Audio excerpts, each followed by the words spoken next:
The demographics that led to Donald Trump's total victory, including the icing on the cake, winning the popular vote, has devastated the Democrat Party and the liberal media so bad that many of them aren't even pretending to believe the old lies that they were spewing. And for those who were drinking the Kool-Aid, they're having a moment of introspection. And some of them are actually admitting the truth. Well, not that they lied and engaged in a dangerous information warfare campaign by smearing Donald Trump and his supporters as Nazis, but they are admitting other things. Here's David Axelrod, who isn't just some random pundit on CNN. He was Barack Obama's senior advisor.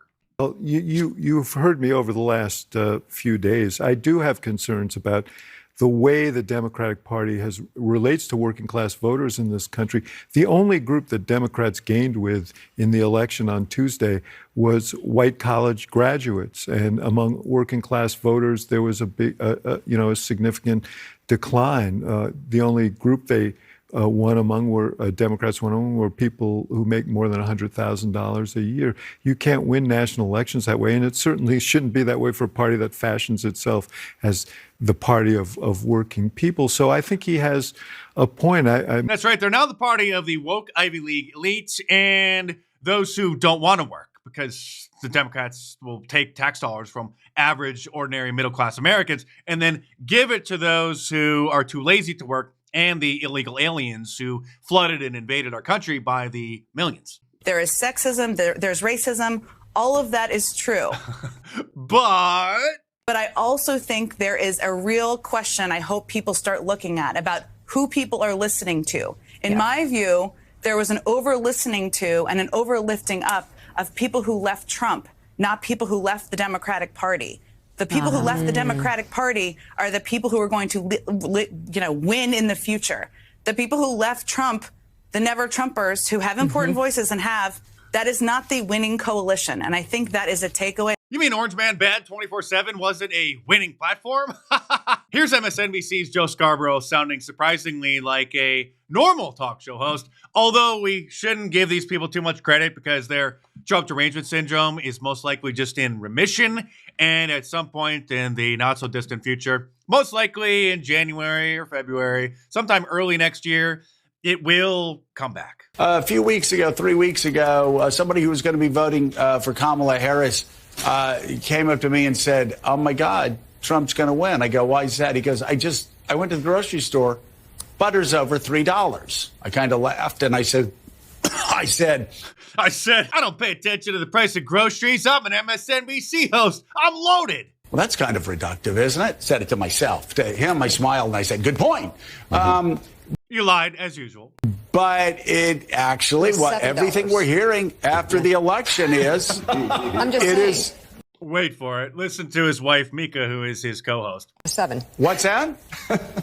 The $7. What's that? Butter is $7? Yeah. What? Some Is places. it framed in gold?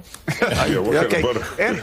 Depends Anyway. on where you go. But Okay, well, yeah, okay, well. Yeah, if you live in an area where there's a housing shortage because of the illegal alien invasion, combined with the inflation problem, then, yeah.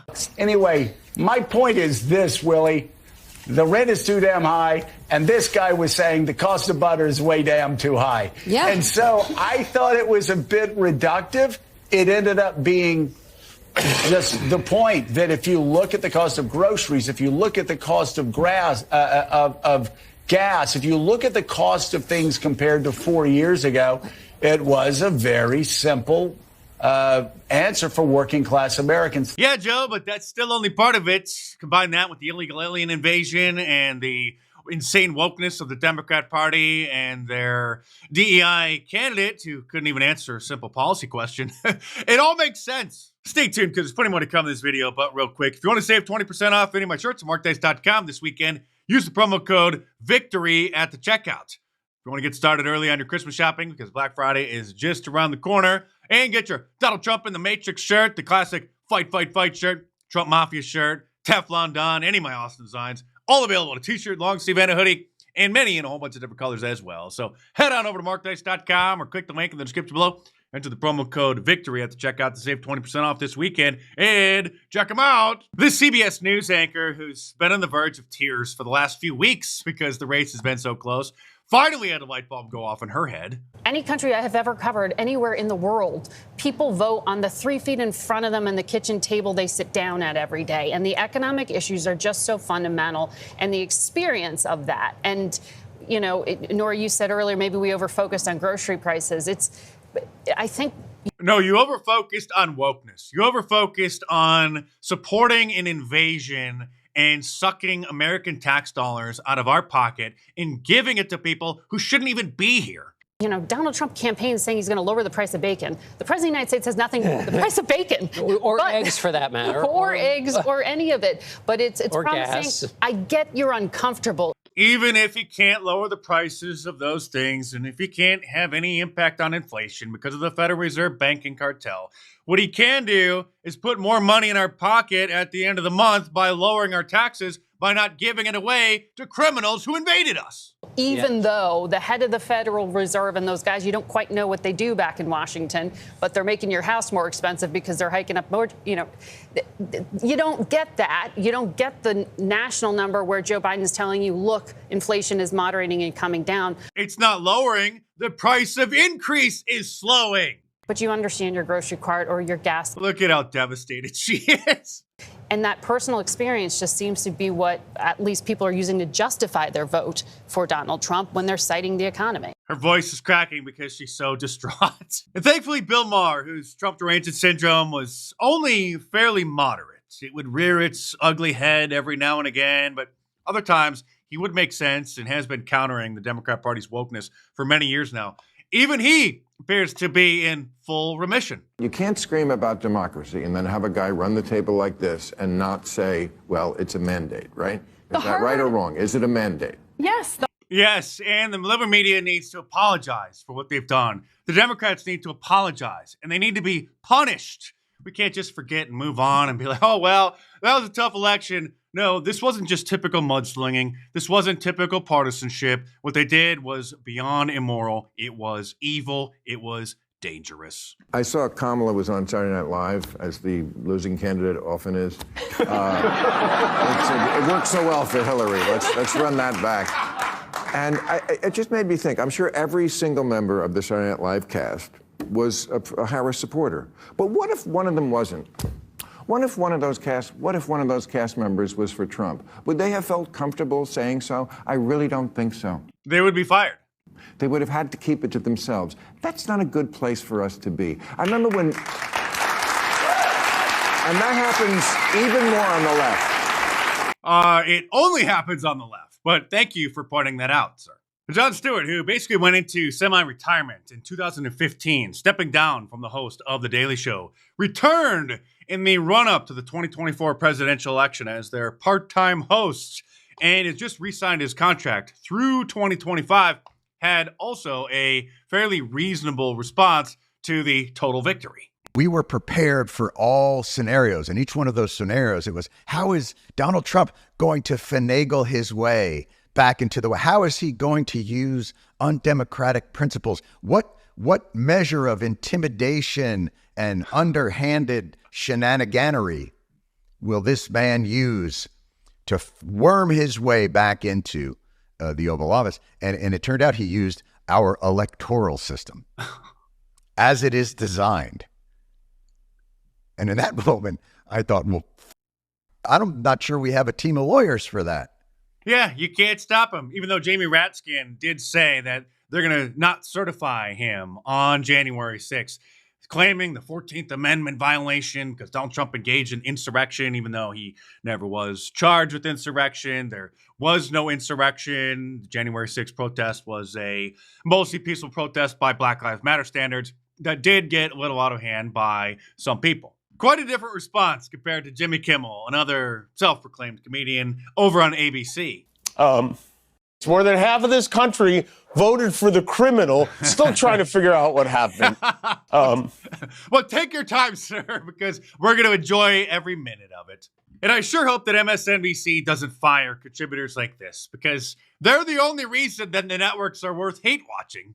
There's this sense, right, that whiteness, right, is under threat. The demographic shifts. The country isn't what all of these racially ambiguous children on Cheerios commercials. No, it's your systemic anti-whiteism. It's you blaming white people for problems that happened 150 years ago when we've more than made enough amends. Are confusing the hell out of me. Right? Well, they're confusing you, all right. A lot of people voted because their life's too damn expensive. And it was here and it was... They voted for... You're telling me, Stephanie, that all of these people who believe that their lives are...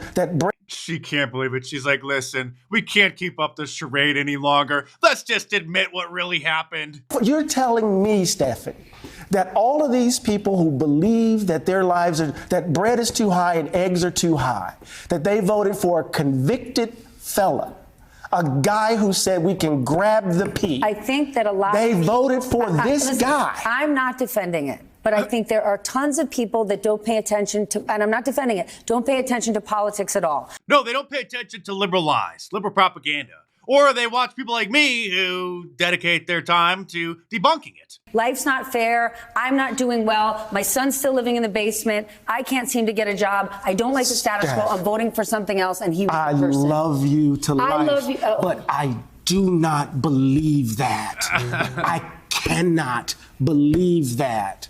And the reason I think you believe it is because you don't want to believe that that's what's really motivating them. She pities this poor man who's almost in tears, like half of the pundits on these worthless Operation Mockingbird networks. Others are in such denial about what happened that they forgot what they themselves were just saying a matter of days ago. Here's urban black radio host Charlemagne the God. I think that she should keep calling Donald Trump a fascist. And I think that Americans need to keep looking at the rhetoric of Donald Trump, because I don't know why we're even thinking about electing somebody who's talking about putting people in camps. I don't know why why we want to elect somebody who's talking about mass deportation. I don't know why we're having this conversation about somebody who wants to terminate the Constitution. So that was him like maybe a week or so ago, spewing the key talking points from the Operation Mockingbird assets.